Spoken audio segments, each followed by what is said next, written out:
Bismillahirrahmanirrahim.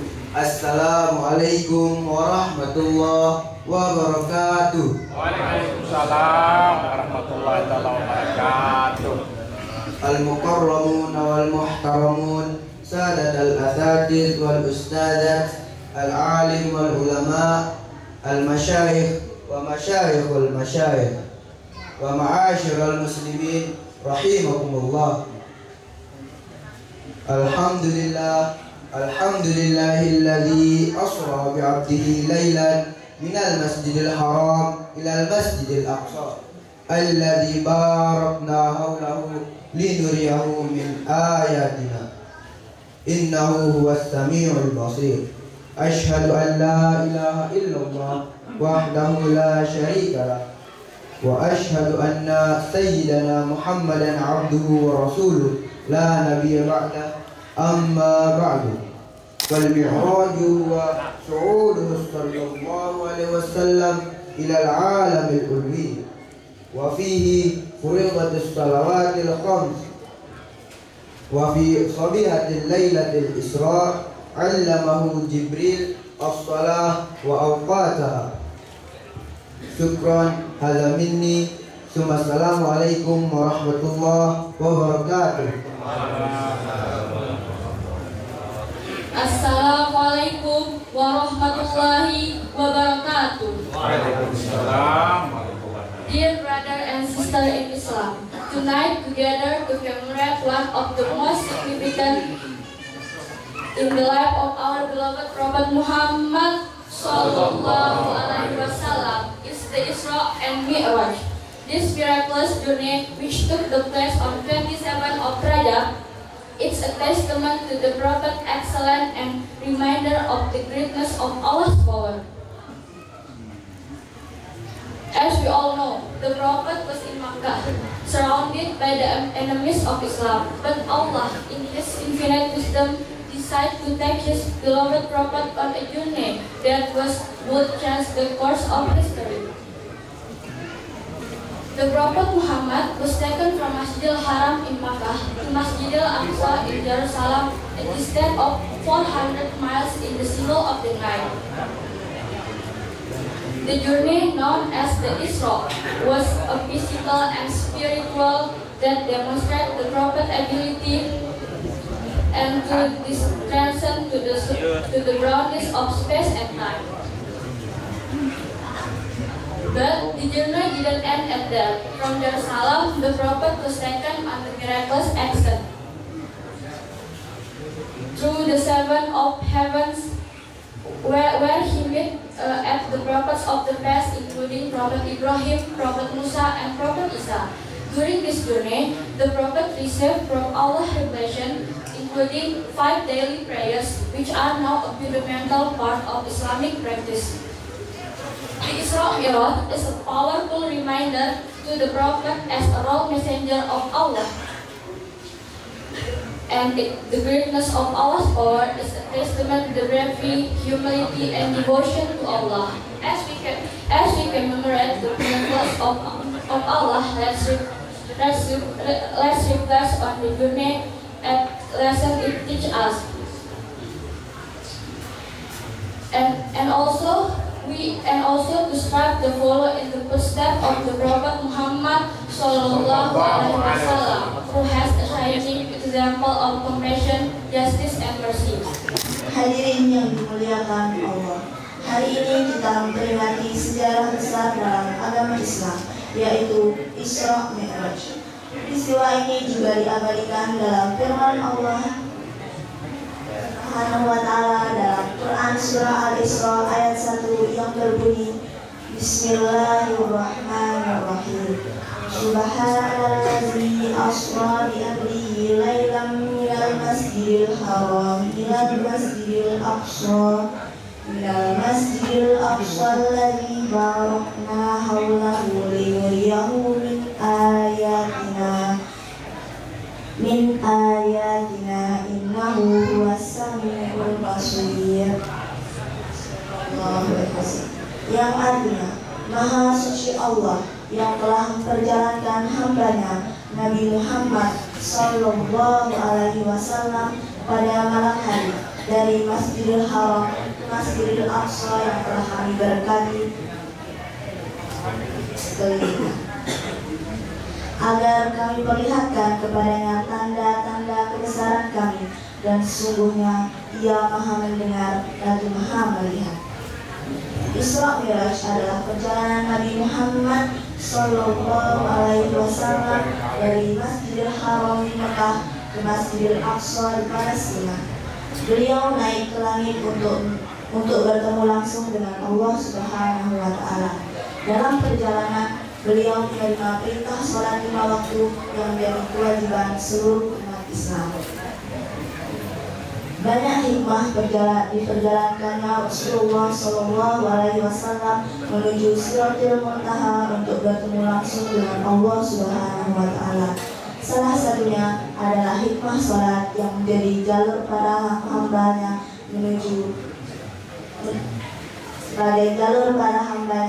pada Khalifah.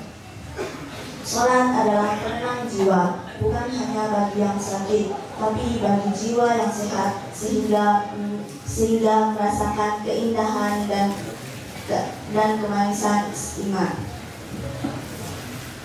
Dalam hadis juga dikatakan, Nabi Muhammad SAW pernah melakukan sholat hingga kaki beliau bengkak.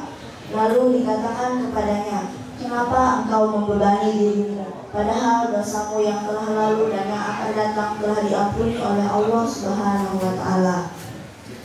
Lalu beliau menjawab, "Bukankah aku seharusnya menjadi hamba yang banyak bersyukur?" Hadirin ibu bapak yang dirahmati Allah, dari peristiwa Isra Mi'raj kali ini, marilah kita mengambil momentum untuk memperbaiki diri, meningkatkan sholat, dan menjaga persatuan agama Islam. Ini saja pidato yang dapat saya sampaikan. Mohon maaf atas segala kekurangan. Wassalamualaikum warahmatullahi wabarakatuh. Waalaikumsalam warahmatullahi wabarakatuh. Memasuki acara inti kita pada malam hari ini, para tamu undangan yang dimuliakan Allah Subhanahu Wa Taala. Ba'da nastami'u khutbatal Isra wa Mi'raj min Ustadzina Karim Al-Ustadz Al-Duktur Al-Hajj Jamaluddin Abdullah Al-Majistir. Falyatafaddal siyadatul mashkuran. Assalamualaikum warahmatullahi wabarakatuh. Waalaikumsalam warahmatullahi wabarakatuh. Masih hidup Bapak Ibu kita? Masih ya? Alhamdulillahirabbil alamin. Hamdas syakirin, hamdas sabirin. Alhamdulillahi bi ni'matihi tatimmus shalihat wa bi fadlihi tatanazzalul khairat wal barakat wa bi tawfiqihi tatahaqqaqul maqasid wal ghayat. Alhamdulillahil qail fi kitabihil karim, a'udzu billahi minasy syaithanir rajim. Bismillahirrahmanirrahim. Subhanalladzi asra bi'abdihi laylan minal masjidil haram ilal masjidil aqsa alladzi barakna hawlahu linuriyahu min ayatina innahu huwas samiul basir. Shadaqallahul azim. Asyhadu an la ilaha illallah wa asyhadu anna Muhammadan abduhu wa rasuluh. Allahumma salli wa sallim wa barik alaihi wa ala alihi wa ashabihi wa mawalah. Amma ba'd. Para tuan guru, wabil khusus ayahanda Tuan Guru Haji Sidik, kakanda Tuan Guru Haji Mustafa, juga ini ayahanda ya, ayahanda. Belum kami sudah ayahanda tua sekali rasanya. Tuan Guru Kakanda, Tuan Guru Haji Imam Sanusi. Oh, punya adinda maksudnya? Ingin punya segera adinda. Ini tanggung jawab sekitar beliau yang harus mencarikan adinda. Bapak Kepala Desa yang kami muliakan, para tuan guru nggak mungkin kami sebut satu-satu, dan tentu saja ini sesepuh kita, orang yang paling sangat kita hormati, Bapak Jumarti, alhamdulillah bisa hadir pada malam ini. Bapak Ibu yang kami muliakan, saya merasa tidak perlu bicara lagi setelah anak-anak kita bicara, karena hampir berapa menit itu dan banyak hal yang disampaikan. Namun demikian, karena sudah ditodong oleh ayahanda Ustaz Sanusi, maka saya sedikit mengambil sesuatu yang mungkin jarang diungkap terkait dengan Isra Mi'raj. Para hadirin rahimakumullah, para tuan guru, para tokoh masyarakat, Palestina ini selalu menjadi titik sejarah, pusat perhatian dunia.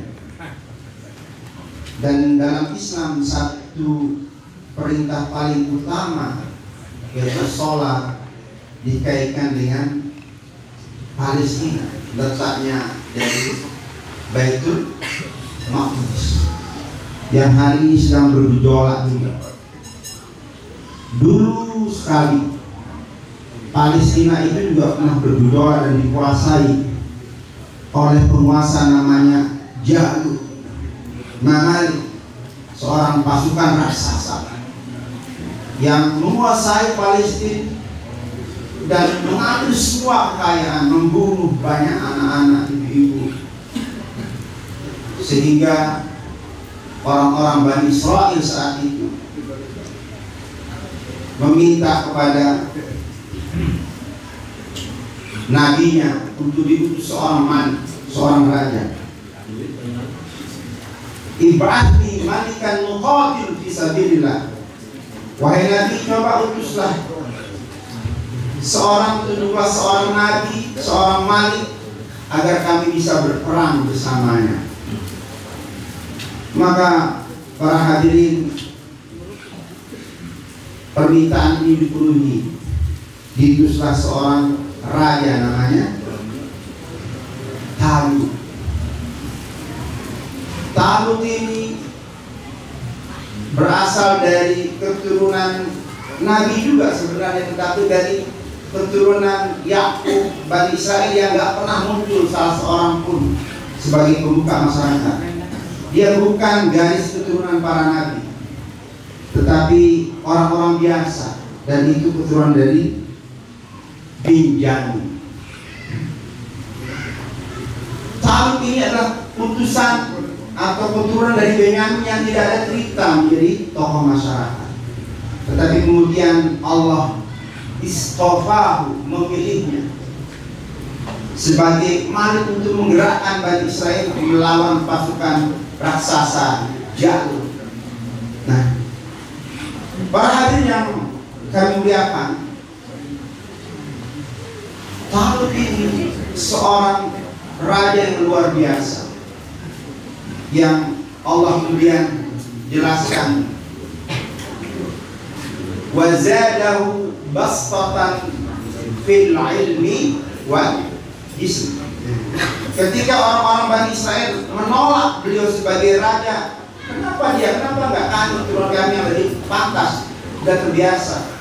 Maka Allah tunjukkan bahwa Talut ini adalah seseorang yang diberi oleh Allah itu keluasan dalam fil ilmi wal jism, dalam ilmu dan fisik. Jadi para hadirin, untuk mengalahkan Jalut yang luar biasa ini, yang menguasai Palestina, maka dibutuhkan seorang raja, seorang panglima yang syaratnya dua. Apa itu? memiliki pengetahuan, ilmu pengetahuan yang luas, dan kemudian kedua adalah memiliki fisik yang sehat, yang kuat. Dua ini adalah syarat untuk mengalahkan Jalut dan pasukannya. Nah, hari ini Bapak Ibu yang berbahagia, ketika Palestina dikuasai oleh orang-orang yang jahat, orang-orang Yahudi, maka sesungguhnya ini isyarat kalau kita ingin mengalahkan orang Yahudi itu ada dua syarat. Apa itu? Bastatan fil ilmi wa fil ismi. Harus kuat secara ilmu pengetahuan, harus pintar, harus jago, tetapi juga tidak cukup ilmu, juga fisik yang kuat. Nah, para hadirin berbahagia, dengan kekuatan ilmunya ini Talut bisa mengalahkan. Diceritakan sebenarnya Talut itu memiliki 80.000 pasukan, Bapak Ibu. Tetapi dalam perjalanan ketika melewati sungai dan mereka sudah diperingatkan oleh Talut, innallaha mubtaliikum binahar. Wahai pasukanku, nanti kalian akan melewati sungai. Faman syariba minhu falaysa minni. Siapa yang meminum dari air itu, kata Talut, maka dia bukan pasukanku. Jadi nggak usah ikut berperang bersamaku melawan Jalut. Waman lam yat'amhu, dan siapa yang tidak meminum darinya, fa innahu minni, itulah pasukanku. Illa man tarafa ghurfatan biyadi, kecuali yang minum secukupnya saja dengan secedokan tangan. Nah, para hadirin yang berbahagia, ketika peperangan terjadi luar biasa, ternyata dari 80.000 itu yang taat, yang tunduk kepada Talut itu ternyata enggak lebih dari 400.000. Dalam tafsir Ibnu Katsir dikatakan bahkan 315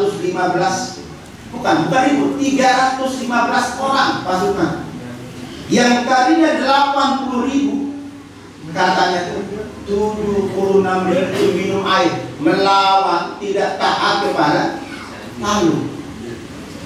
Maka Talut tegas, enggak, kalau kalian minum walaupun banyak silakan, enggak usah ikut sama aku. Jadi yang ikut hanya 300 sampai 400 orang melawan pasukan Jalut yang jumlahnya ratusan ribu. Sehingga para sahabat sering mengingat cerita perang antara Talut dan Jalut ini seumpama perang Badar.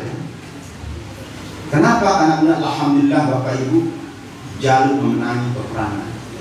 Oke, sebenarnya banyak cerita ya. Tapi saya ingin kembali pada dua syarat. Dua syarat memenangi peperangan. Pertama, ilmu dan kekuatan fisik. Dan salah satu dari cara mencapai kekuatan fisik yang sempurna itu taat kepada pimpinan dan harus menjaga makanan.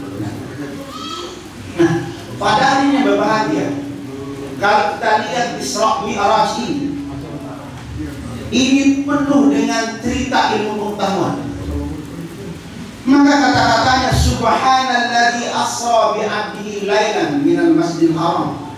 Para mufassir bilang ayat ini diawali dengan kata-kata subhana, pernyataan kesucian Allah Subhanahu wa ta'ala.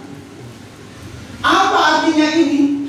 Kata para mufassir, ini artinya bahwa kisah Isra Mi'raj ini kisah yang tidak biasa. Peristiwa Isra Mi'raj ini peristiwa yang bukan sekedar cerita dongeng begitu saja. Ini sebuah peristiwa yang benar-benar terjadi dan harus menjadi pelajaran buat kita umat Islam. Nah, pertanyaannya Bapak Ibu, apa pelajaran Isra dan Mi'raj? Banyak sekali tentunya kita sudah mendengar dari para asatidz kita, para tuan guru kita, para ulama kita. Ini mungkin setiap orang dari kita sudah sering menghadiri ceramah, sudah dengar khutbah Jumat juga sering menyinggung ini, tetapi yang menyinggung yang lain barangkali mudahan dan lain. Apa itu pelajaran yang penting Bapak Ibu, para hadirin, para tokoh, ayahanda, Bapak Ibu semuanya? Pertama adalah betapa pada peristiwa ini Allah menunjukkan kekuasaannya. Linuriyahu min ayatina. Untuk Allah tunjukkan tanda-tanda kebesaran. Bapak Ibu yang berbahagia, kita masih bingung apa itu tanda-tanda kebesaran Allah. Apalagi diceritakan Bapak Ibu Rasulullah kemudian ketika naik ke Sidratul Muntaha, apa yang terjadi? Beliau bisa bertemu dengan orang-orang yang dahulu, yang sudah hidup masa lalu, dan beliau juga dikabarkan bertemu dengan umatnya di masa yang akan datang. Para hadirin yang berbahagia, perjalanan yang begitu cepat dari Mekah ke Baitul Maqdis kemudian ke Sidratul Muntaha, ini sesuatu yang gak masuk akal, gak bisa diterima oleh orang, bahkan sampai hari ini. Bagaimana mungkin orang bisa berjalan dari Mekah, Madinah, Mekah, Baitul Maqdis ke Sidratul Muntaha dalam sebagian manusia? Itu gak mungkin. Bapak Ibu tahu gak berapa jarak antara Mekah dan Baitul Maqdis? Kira-kira jarak berapa jaraknya? Ada yang tahu?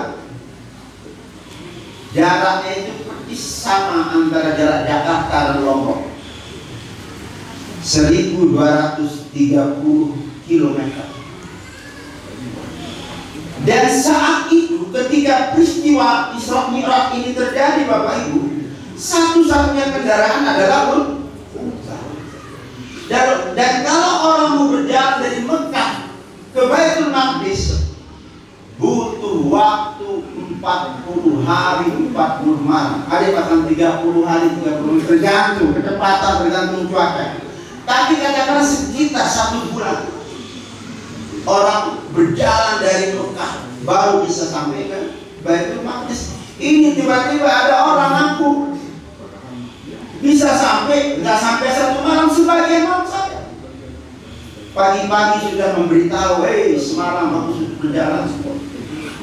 Makanya pada pagi hari diceritakan Bapak Ibu berbahagia, Rasulullah itu merasa gemetar karena tiba-tiba orang Quraisy duduk mengelilingi beliau dan meminta pertanggungjawaban.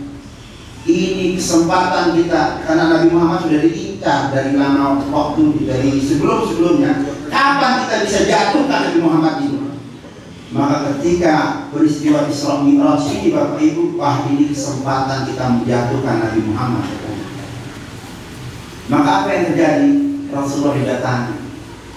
Ra'aituni fil hijr, kata beliau bercerita dalam sebuah hadis, aku melihat diriku berada di sebuah padang. Wa Quraisyun sa'alatni ay tas'alni an asya min Baitul Maqdis, dan orang-orang Quraisy bertanya kepadaku tentang Baitul Maqdis.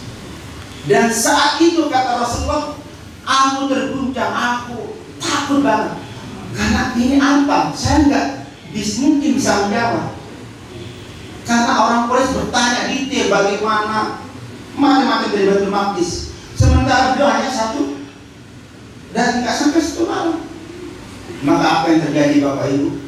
Kata beliau bercerita, wa kuritu kurban ma kuritu qattu qabla, ay mislahu qabla.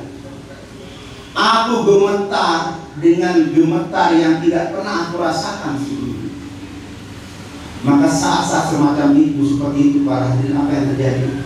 Tiba-tiba Allah rafa'ahullah, Allah mengangkat Baitul Maqdis dan menghadirkannya di depan Rasulullah.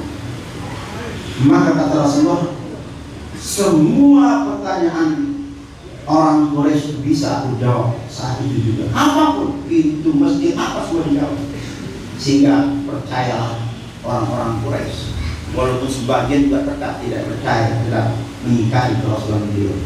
Maka Bapak Ibu berbahagia. Isra Mi'raj ini sesungguhnya bagi kita umat Islam mestinya harus menjadi inspirasi untuk belajar.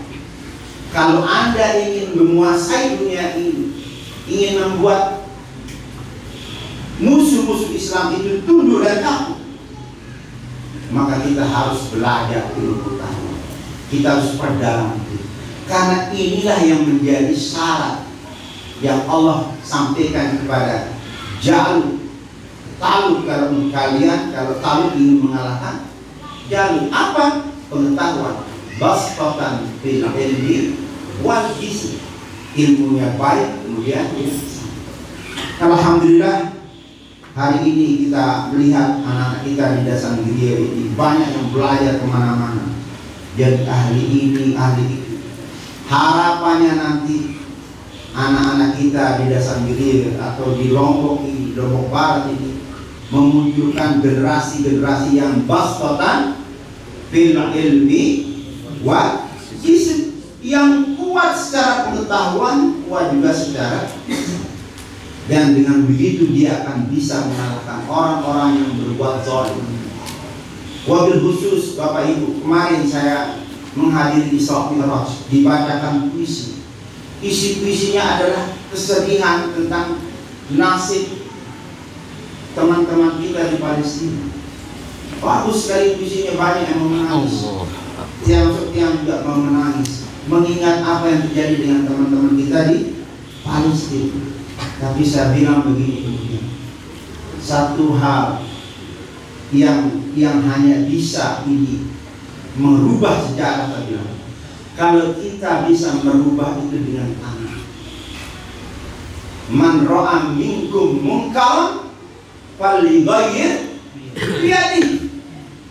Pertama kali, kalau kalian ingin menghentikan kemungkaran, kejahatan negara-negara yang jahat kepada Palestina itu, sarannya apa? Pertama, ghayyirhu biyadihi. Mana ya? Apa tangan di sini?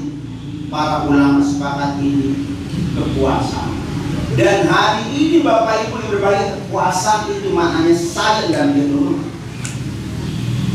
Kalau kita ingin menghentikan orang-orang yang membunuh, yang berbuat zalim kepada umat Islam di lain tempat, itu satu-satu harus kita menguasai tarik saya dan teknologi. Kalau enggak, siapa seperti orang Arab nggak berani dia membela Palestina. Kenapa nggak berani? Senjatanya dikuasai oleh orang-orang yang mensupport, mendukung Israel. Jadi kita nggak bisa melakukan yang bisa mentok itu, kecuali kalau kita bisa berkuasa. Nah, karena itu dalam surat Al-Baqarah, Bapak Ibu yang kami muliakan dan anak-anakku semuanya, adik-adik semua di sini masih muda, Allah mengatakan, kalau Anda ingin membuat takut musuh-musuh kalian, itu satu syaratnya. Apa itu? A'iddu wa a'iddu lahum mastata'tum min quwwah. Siapkan kekuatan yang paling baik yang bisa kalian siapkan untuk menghadapi itu. Dulu Bapak Ibu, pada abad pertengahan, pada tahun 200 Hijriah atau tahun 1000 Masehi, 1000-an, kekuatan paling kuat itu, senjata paling canggih itu adalah memanah. Maka tafsir yang lahir pada waktu itu memaknai kuat itu dengan ar-ram. Belum lihat.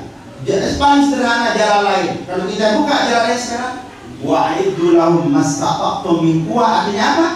Ar-ram, kekuatan di sini adalah memanah. Karena saat itu kekuatan paling baik, senjata paling canggih adalah memanah. Dan Rasulullah bilang, wa antarmu ahabbu ilayya min an tadkaru. Kau pandai memanah itu lebih aku sukai ketimbang kau sekedar pandai berkuda. Berkuda penting, pandai berbuat kendaraan itu penting, tetapi memanah itu jauh lebih penting. Kenapa? Jauh lebih aman. Dan saat itu Bapak Ibu, teknologi tertinggi adalah memanah. Lalu apa maknanya? Maka maknanya hari ini Bapak Ibu, kita harus menyiapkan teknologi paling canggih. Maka para mufasir belakangan ini mengatakan kuwah di sini nggak bisa dimaknai Arabi, nggak bisa dimaknai sekedar pasukan kuda, enggak. Kalau kita lawan Israel yang pakai peluru kendali, kira-kira bisa nggak kita lawan dia dengan panah? Dia pakai granat peluru kendali, kita lawan dia dengan panah, bisa nggak? Nggak mungkin, nggak masuk. Karena itulah As-Sa'di misalnya mengatakan, termasuk Al-Maraghi, Mustafa Al-Maraghi mengatakan al-quwah di sini adalah teknologi yang canggih, persenjataan yang paling baik. Dan mungkin rasanya tidak cocok, orang akan bilang nggak cocok ente jangan ngomong ini di depan orang Dasamiri. Enggak, saya yakin orang-orang Dasamiri itu orang-orang hebat, dan akan muncul 1-2 orang yang ahli dalam bidang itu dan bisa menggerakkan dunia, bisa mengalahkan negara-negara yang hari ini zalim terhadap umat Islam di berbagai tempat.